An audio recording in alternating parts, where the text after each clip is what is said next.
Hi, Matt. So nice to have you. Thank you for your Thanks. time. Thanks for So having I'm me really here. excited. Sorry? Thanks for having me here. Of course.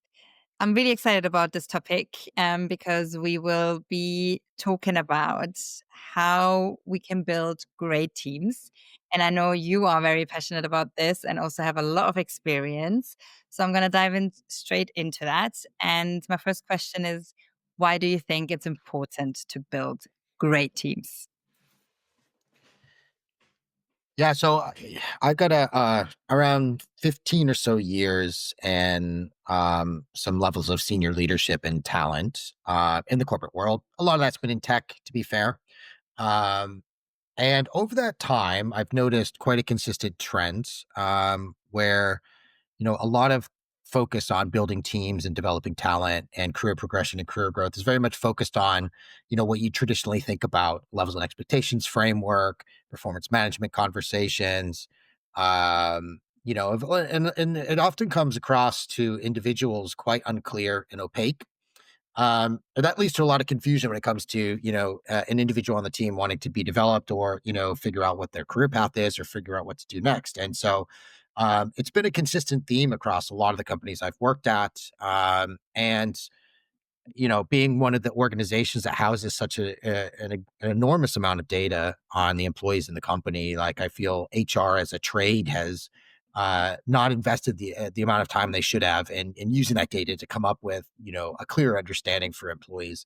To me, why team building is so important. And so I come from a background of being in the military and in leadership roles. In the U.S. Marines, and uh, it's interesting coming from an environment like that where leadership principles, principles of command, like those things are so clear and unflappable. And there's like a common theme that happens across military leadership, and it is about very much about like developing your team so that you can operate as a team. Everybody has a specific job. That job has to be done to the highest degree. The person below you needs to know your job as well as they know their job, the person below them, and so forth and so on. And that esprit de corps and that kind of culture is pervasive, especially in some of the infantry units that I was part of. And it just ensures that there's always continuity of leadership and continuity of focus around the mission and like what do we do to go accomplish the mission. And if somebody isn't capable of doing their role for some reason, there's always somebody that's able to step into that. And then if you fast forward to now my career in the corporate world, it could be more drastically different than that. I oftentimes hear in companies a lot of the same terminology. Let's build our battle plan or our war plan and all these same things. And they're oftentimes I've noticed there's such a lack of understanding around how do we connect everybody around the mission? How do we educate and train people on what they call in the military? They call it, the chain of command is the main thing, but within that, something called commander's intent. And commander's intent is we have a mission to accomplish. This is the tenets, which would be the modern tech company world of what we'd say. This is the tenets of what we intend to do to accomplish that mission. But then so much of that responsibility of leadership gets passed down to line leaders, people that are actually in the field that have to make the hard decisions of whether to go left or right. And then when you look at corporate organizations, that you generally gets housed at the top so much. And the reason it gets housed at the top so much is because leaders would say, well, I don't have the bench strength. I don't have the right level of talent on my team in order to accomplish this. So I've always wondered and I've always been curious as to why they don't have that bench strength and what's happening. And also coming from a military background, there's a saying that we like to use, which is there's no such thing as bad teams. There's only bad leaders. So having that as my core frame of reference going through my career, it's, I've always kind of looked at myself and how I build teams is like, if things are going wrong and people aren't being developed, I'm not able to rely broadly on my team to delegate wide and deep across my team. Then obviously there's something I'm doing wrong, or there's something, there's an issue in my chain of command that we need to rectify. And we need to make sure that we're training our leaders, to be able to act with this intent as well. And so, I like to think of it as there's a consciousness scale of capability, right? So you have unconscious incompetence. You don't know what you're doing, and you don't know why you don't know what you're doing. You're just out there doing stuff. And then that kind of moves to unconscious competence, where you're doing things really well. You have no clear idea why you're doing them well. And then that goes to unconscious competent or conscious competence, where it's like you really know what you're doing and you know how you're being successful. And so like as you go through your career and you stay in the same role, hopefully you're going down that thread of the consciousness sale where you get to that ultimate state of conscious competence where it's like you're really good at you do and you can articulate to other people why that is, and you're able to go train and educate other people. Again, in the corporate world, you see a big gap with that quite consistently, where really good individual contributors become managers, and then for some reason, like people are like, well, this team's struggling, why is that? And it's like, well, there's a gap of leadership. And so I've kind of taken that as something important to me of like, how do we go, you know, without having to use the military way, which is, probably would never work in the corporate world. I don't think people would like latch on to that kind of ideology around training, of course. But like, how do then we arm people in this world of data, in this world of science, where people need to see things to believe it, and we use that to help empower managers, empower leaders, empower individuals to go out there and actually get to that state of conscious competence, become leaders, build conscious competence across their team, and create that cycle where you're starting to build for the future and you're scaling your talent. Um, and that's kind of the thing that's always been really important to me to look to identify in companies is like, how do we go and build that, and we can provide that back as an enabler, as a leadership enablement tool, to help teams become better, to help companies become better, and ultimately, hopefully, produce more revenue. Okay. And what would you say are the main components for building successful or good functional teams?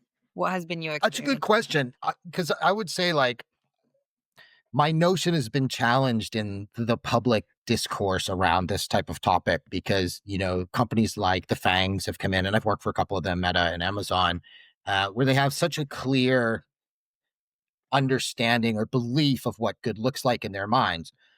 Now, if I was to do a compare and contrast between these, I would say Amazon probably is better at that, and I'll tell you why in a second. And a lot of these big companies, and then smaller companies have followed suit because leaders have left these companies, they've gone to startups, they've gotten into leadership and executive roles, and they've brought a lot of the culture inside a lot of these companies. I've worked for a few myself, that have had that happen. And what's interesting is like that kind of culture at a Fang never works at a startup. Almost usually, there's actually a drastic difference. A, B. I think it removes some of the unique identifiers of not just individuals but also teams.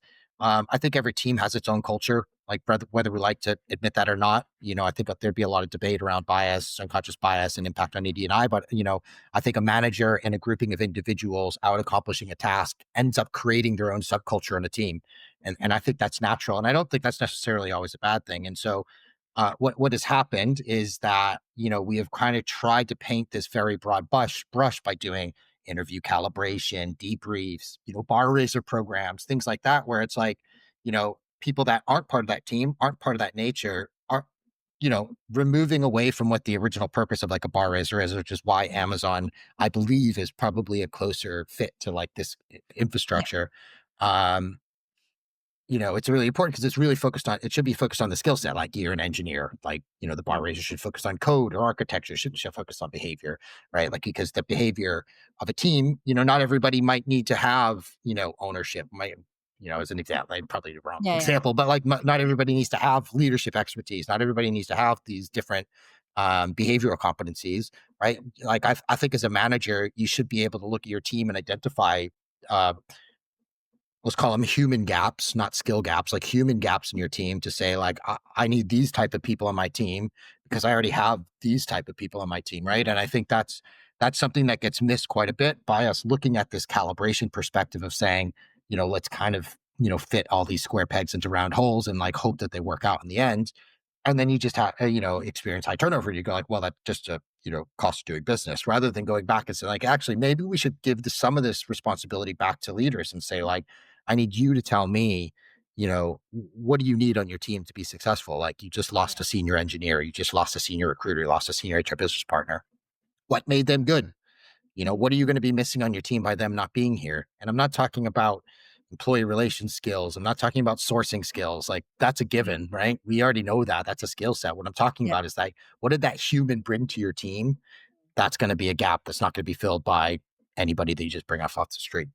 Totally. And on that note, do you think it's also possible to, let's say you join a company, there is already a team, so you're not building a team Yeah. from scratch, or you're not hiring, but you have to work with the team that's already there.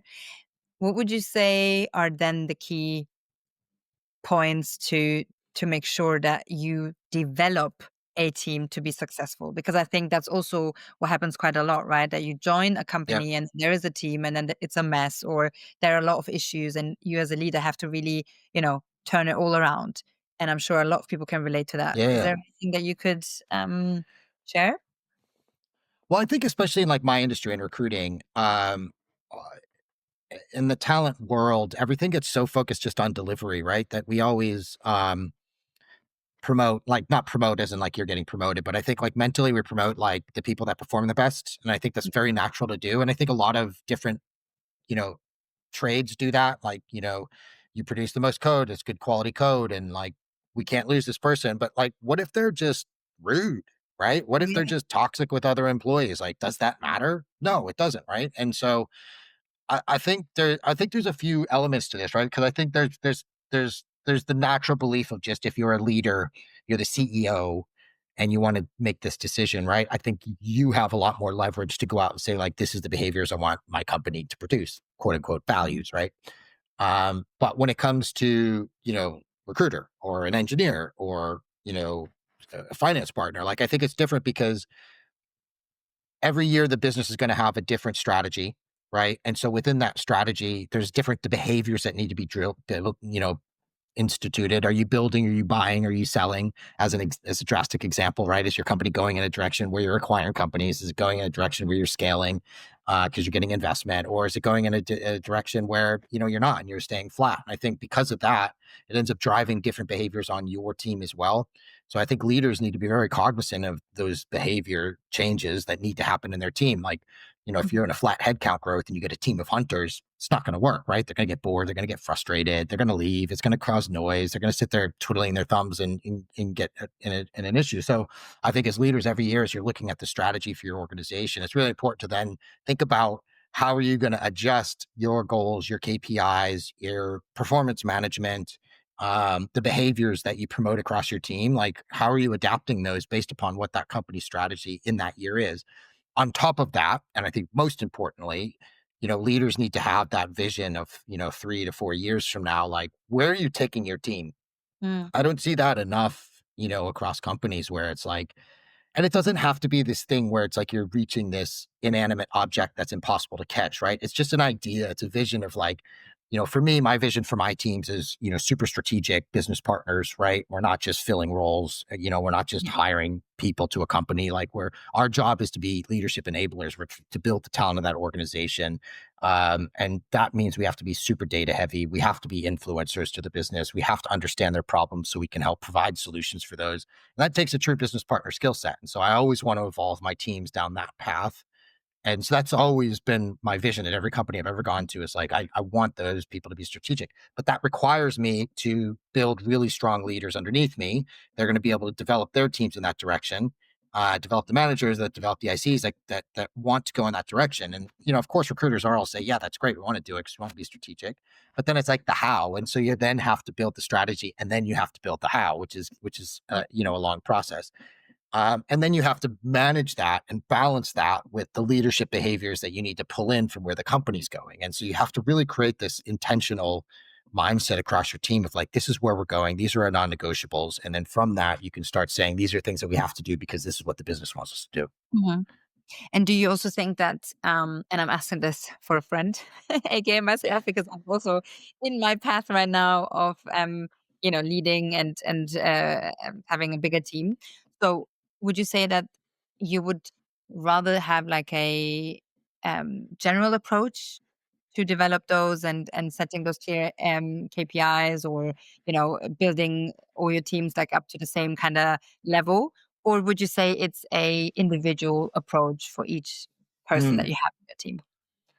I think there's a general view of where you want a team to go, Mhm. but development for humans is the most preciously individual thing that could ever exist, right? Two human beings are alike. No two human beings are in the exact same career trajectory, career path, state. Somebody might be really great at business partnering. Somebody might be really great at sourcing, right? Somebody might be really good at recruitment delivery. Somebody might be really good at selling, right? And so I think it's like we don't want to have everybody look and feel the same. We want to promote the traits that people do really well and use that to help enable, train, and educate others and mentor others to be really good at that. But then also we want to figure out the gaps that somebody has. And so that takes a deep process of working through a talent review process, whether you use a 9 box, whether you use the JDIs, judgment driver influence, whether you use tools and technology for that, right? Where you're using personality assessments, like whatever the approach is for you to like Yeah. do that gap analysis across your teams, and then sit your leaders down in a room and talk about it and say, like, here's the gaps that, this person has. What are we going to do to help develop this person? Like, what kind of work are we going to give them to help develop that skill set? By the way, there's no other way to develop a skill set other than giving people the work that they have gaps on, right? Like, I think everybody's like, well, let's do a training program. Like, who Totally. in the I corporate agree. world likes to sit in a classroom and hear somebody dribble on about something? Like, Totally. people watching this podcast are going to listen to me dribble and be like, who is this guy, right? But at the end of the day, it's like, if you give them the work and you give them the tools, you give them the understanding of the direction of things, and you let them go do it, and then you watch them try and oftentimes fail, then you can bring them in, give them some feedback, put them in the right direction, and push them forward. And weirdly, that's such a military leadership training ideology, is like really how we do it, because inevitably, like, you can only classroom so much stuff. You can only sit people in a school circle so often and say, like, this is how we do things. And it's really about the trial and error piece of them going and failing and doing better.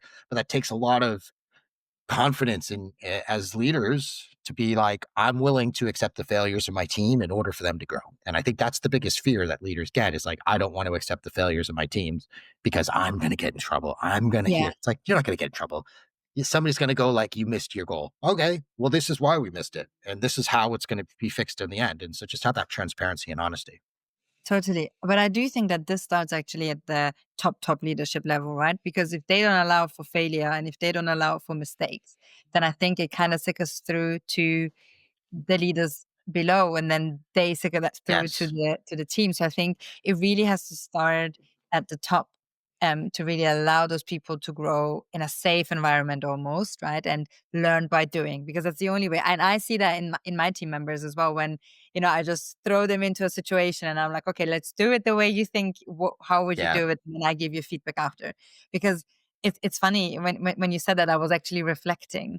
I think we as like humans, we have this tendency to kind of um like sugarcoat everything and be like, yeah, okay, no, it's like, don't do it, like how we do almost with kids as well sometimes, where you don't Yeah. want them to fall down and you don't want them to make a mistake, but really they have to fall down in order to learn and to not hurt themselves again or not to make that mistake again. So I think it really goes back to like the mindset within yourself, but then also like kind of living that or having that space or the approval from the Yeah. leadership team almost. Kind of.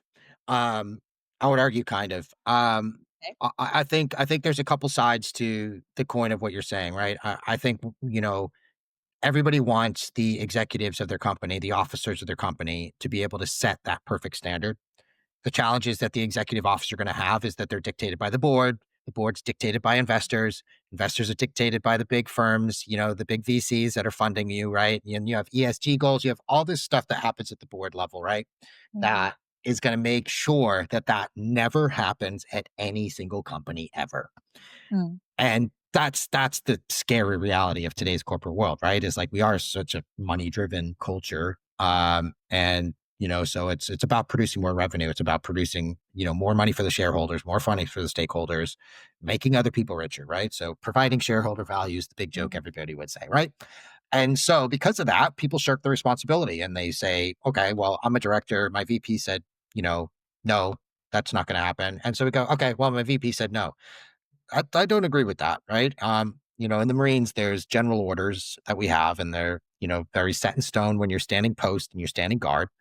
And there's 11th one, which is kind of funny, and there is a swear in it, so apologies to everybody. But it's, I'll walk my post from flank to flank, and I won't take shit from any rank. And so therefore, what that means, and if you distill that down to this conversation, is you can hold the line as a VP, as a director. You obviously have to fit into company strategy, and you have to be able to fit into what the business is trying to do.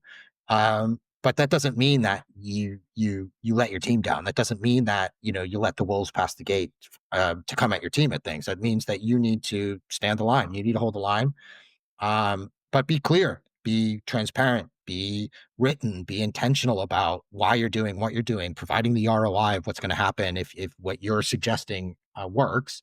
And if it doesn't, you have to be quick to be able to adapt that, right? And so, yes, it's very easy to fall in line and just say yes, sir, yes, ma'am, and just go out and do what you're told. But I think the harder and the more important path to take is the one that's capable to stand there and say, actually, no, but here's why.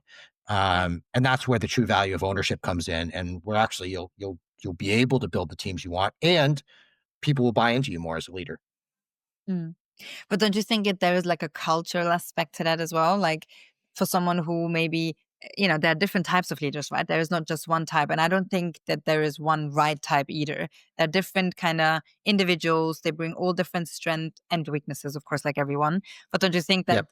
that kind of behavior is also sometimes culturally dependent? Because if I think of a place like Japan, for example, Yes. um, you know, those kind of cultures have a complete different way of leading or living a Yes. culture or do you know what I mean? So Yes. eh, what would you say with the different cultures as well, or people having maybe difficulties um speaking against hierarchy, if I can say Yeah. that?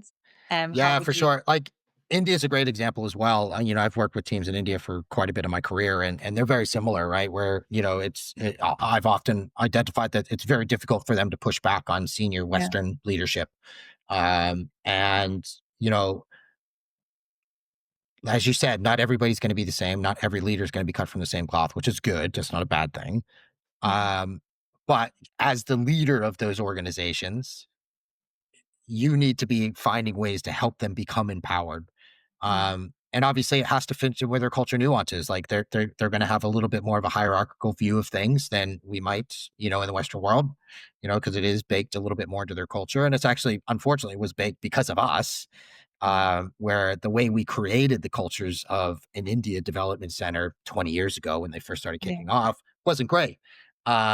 And so we need to be the ones that are brave to not allow that and to create that empowerment and to give them more breadth of impact and also show them. I think there's a part of leadership where it's like you don't just delegate to delegate. You don't just say, I'm going to go give you this thing because I want to develop you, right? I need to show you how to do it. I need to show you how to do it successfully, and then I need to give you the tools for you to go create your own brand of how you do that. And so, if they just do it my way, it's not going to be authentic. Probably won't work. Mm. Let's be honest. I'm me for my reason, right? And people underneath, my teams, they're them for their reason. They're successful for their reason. So understanding their strength and then figuring out how to empower them through those strengths, but then showing them how it can be done successfully is going to help them understand how they could go out and attempt to do it.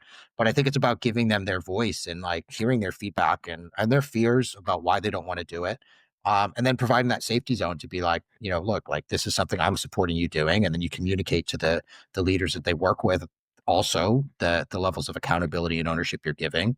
Um, but it takes a lot. It takes a lot of intentionality, and it takes a lot of guts sometimes to be the leader that's going to go out there and say, like, I actually am not going to accept that. Like, this is something that I need my team to do. And if it's not going to work, then this isn't going to work, right? Our partnership's not going to work. Totally. Is there any example that you could share for um that where you had like a challenge to do exactly that?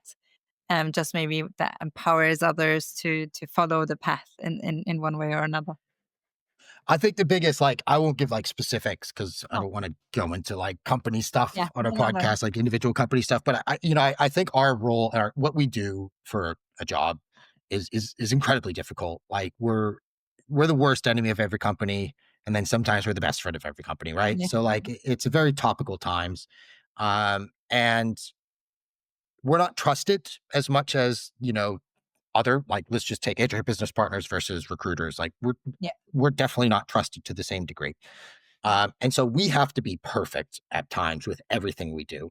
And the biggest gap that I would say we make as an organization back is our level of transparency and the level that we oftentimes like to push back, and just say like, no, because we're the experts, as opposed to being scientific and clinical about how we respond. And so, I like to try to err on the side as much as I can of being like, clinically, this is what's happening. Um, Whether it's right or wrong, maybe that feedback's negative towards my team, maybe that feedback's negative towards the business, but like clinically, this is what's happening. These are the challenges, these are the roadblocks, these are the things that are keeping us from being successful, and then try to create that open dialogue. And oftentimes you get shot down. And so it's really important to not take that shot down as something that you use to then become combative and then just fight about consistently. It's actually more important to then go, great, I hear your feedback, go back and rebuild something else, go back and rebuild something else. And like, there's a poem by Tennyson that has a line that says to strive, to seek, to find, and not to yield. And I think it's really important to go out there and continue to look for something, because with the data that we house as an industry, you're always going to find that root cause of ROI. It's going to be productivity impact. It's going to be roadmap impact. It's going to be sales impact, revenue impact. And like these kind of data points are so impactful to be able to do that. And like, to go back to like, how do we manage the cultural nuances? If our local recruiters in India, let's say, are not able to push back on the leader around, I don't know, hiring from this, the company mix that we're recruiting isn't the right one for the right talent, then what's the data point that's supporting that argument, and arming them with that information so that they can go have that strategic conversation, which I hate the word strategic, but this strategic conversation. And so, but I think the main point there is like, it's always going to be combative in our trade. Always. We're always going to be looked down upon slightly, but we do have the best data in the world. We are the best data scientists. Recruiters are the most accurate data people I've ever worked with in my life, even probably better than well, not better than data scientists, but like, but like, generally I always go like, I want 80% accuracy in data on my teams. I probably had 90 to 95% data accuracy on my teams, right? Because it's like they understand the value of it and they see how me and my leadership team uses that. And so we always have a data point of impact that we can give back to the business. And so we just keep pushing that message until we find the right one that brings them across the line. Um, and oftentimes it is partnerships, and oftentimes it is relationships, and oftentimes it is the capabilities for, people in region, in country, to become strategic, to have the right strategic conversations. And so, being able to show what that impact is and finding pilot areas to go try that in, to then bring that back and say like, here's an area that worked really well, let's try a little bit broader. To me, that's a way for us to like, start broadening the impact of individuals, but also show that it's like, we actually aren't saying no because we're just saying no. We're saying no because this is going to be a massive impact to you at some point down the road. Yeah, totally. And what would you say would be your top tip for a leader building their team, or what they can do right now? And then also for an individual who wants to become Yeah. that. I think for leaders, if you don't have a clear understanding of why the talent on your team is good, like if you don't know who your high performers are and why your high performers are performers, you need to figure that out. You can work with your HR business partners on that. You can work with your talent management teams on that. You could implement a 9 box. You could implement judgment driven influence. You could do, all the different methods that companies use for talent management, but you need to be able to have a benchmark understanding of why good is good on your team. That's going to be a combination of behavioral competencies, skill competencies, cultural competencies, and these different things. And it's like, you got to be able to create some level of measurement and benchmarking for why that is. And then you need to compare your teams against that. And if you don't have that and you're not very clear in your brain, I've always had that for my teams. And I've always known, even individuals I maybe talk to once a quarter personally, I know what they're good at and what they're not good at. So if a project comes up, I'm like, this person's a great person Mm. for it. And if you don't have that capability, then there's no way for you to be able to help your leadership team create value of the development of your employees, and also go put the right people in the right places to have the right level of impact. So I think that's probably tip number one, is like, if you don't have that, go build that today. I think the second side of this coin is, if like you don't have a clear mission, you don't have clear tenets of how your team operates. I think if you haven't established like the cadence of operation of your teams, cadence of communication, structures of like what information you need to know. There's this concept in the military called disconnected but informed, which I like, and what I like to implement as a leader, which is like, I don't need to micromanage. I don't need to know everything that's going on, but I need to know what I need to know, which is obviously connected to what the company and the leadership cares about at this time, so that if I'm asked on the spot, I know the answer, right? And I also can reference back, like, I got this information and I know this thing's successful. I know this thing isn't successful. This is what we're doing to fix it. So I'm not Yeah. having to go back and ask everybody and bug them and create this ridiculous long presentation and all this stuff. I can spit it out on the spot. So I think creating that cadence of communication is what needs to be communicated. What level of disconnected and informed you want? The tenants. How your team should operate. The commander's intent. Like, does everybody know everybody's job above them, so that if there's issues or challenges that happen throughout the year, people are covered, right? We have that strategy still moving forward. I think that's strong tip number two. And I think the last one is like, we have to humanize things more. We have to move away from this opaque view of levels and expectations framework, some performance management scale, um, um, anecdotal evidence or anecdotal reviews of what makes people successful. And we have to move more towards a science point of view, like mine as well in the days of AI, create something more, structured that allows us to humanize things and get away from talking about skills. If somebody's a good recruiter, they've been a recruiter 15 years, I don't really care about talking to them about like how they go hire or source people or whatever. Like they don't know that, right? I want to know what makes them tick as a human. I want to know what makes them successful. I want to know why they want to do what they want to do. And so like humanize this process a lot more and let's move away from like, the competencies based upon skills and the level and expectations framework and this like, the values of a company, like, which are great and companies need values, but I hate to be this type of person, but companies are inanimate objects. They're not human. And so therefore values at a company is going to be relative to the humans of that company. Mm. Totally. And I think this is something that is get doesn't get looked at that way. You always think it's a company. No, but it's the people who make those values, and they have to live those values and kind of project them. And I think this is something that we really need to understand. Thank you so much, Matt. This was I really, thought so. really. I think you said something about individuals too. Might as well say something quick in there for them Oh just yeah, before of we course, of drop. course. No worries, So I of think course. So I didn't do this for a long time, but when I got my first leadership role, there was this guy, shameless plug for him, Paul Forti. He was very senior at sales at IBM. He ended up joining Monster as the head of global sales, and he had this thing called impact sales.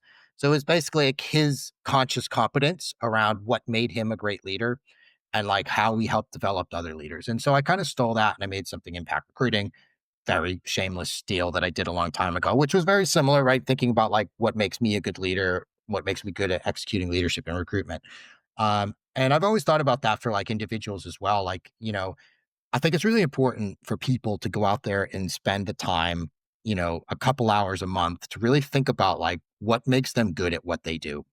What is Yeah, that makes them really successful? And write that down. And once you figure that out, go start telling other people about that, and give them that opportunity as well. yeah, totally. I think opportunity is a big one, right? Like that you.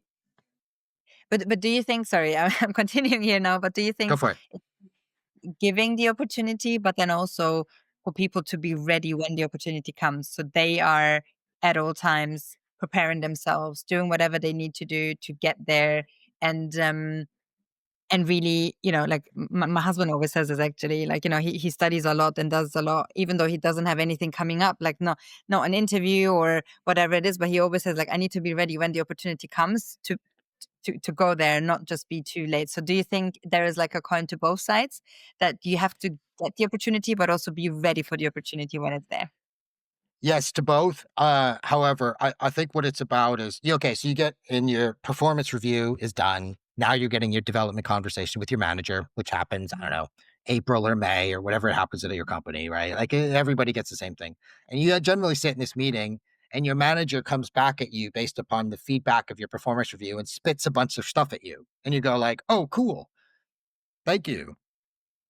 And that's it. That's a conversation. Yeah, And it's like, oh, whoa, whoa, whoa. Okay. So like what do they actually think they did really well in the year? yeah, And what do they think that they want to work on and be and develop within themselves? And that's like some companies do it to a degree, some teams do it to a degree, but it's not like a consistent theme. It's generally a manager going like, "Oh, well, here's your peer feedback, and like this is the things that I think would help steer you in the right direction." It becomes focused on that rather than being like, okay, what did you do really well this year? And what Yeah, do you want to continue doing more of? What do you want to, this whole stop, start, continue, what do you want to continue doing? What do you want to start doing? What do you want to stop doing? And like thinking about that. And the answer isn't going to be always yes to everything, right? But at least now as a leader, I know, okay, this person wants to be involved in this. It kind of appears like they have, to your point, the readiness for it. So therefore that opportunity is there, right? And so I think, the reason why people should go and try to build this conscious competence within themselves is so they can own these development conversations as opposed to letting their manager, who probably is somewhat okay at their job, manage these conversations, because then you're able to say like, this is actually what I want to work on. This is what I think I do really well that I could do with my eyes closed. It used to be 50% of my job. Now it's 25% because I do it so quick. Right. And it's like, now I have this bandwidth to take on this that I really want to get into. And that's a great enabler for teams. totally. And I think it's also a motivational issue, not issue, sorry, motivational point, right? Because if you like doing something and you want to do more of it, or you want to get better at it, then this is also something that keeps you motivated, to work on yourself or do that for the company or within the project or whatever it is that you're working on. So I think it kind of touched on that point as well, to really keep Well, people and motivated, make them and do the what they. last piece of this is forget about the generational gaps. Got to remove the stigmas. Like I said, like, I am now experiencing my fourth generation in the workplace, right? And every time it's been the same conversation. There's always a stigma to the new generation. And it's always the word entitled always comes into play with that. And I think everybody needs to remove that stigma and they need to, again, humanize things and go like, what does this person need from me as a leader?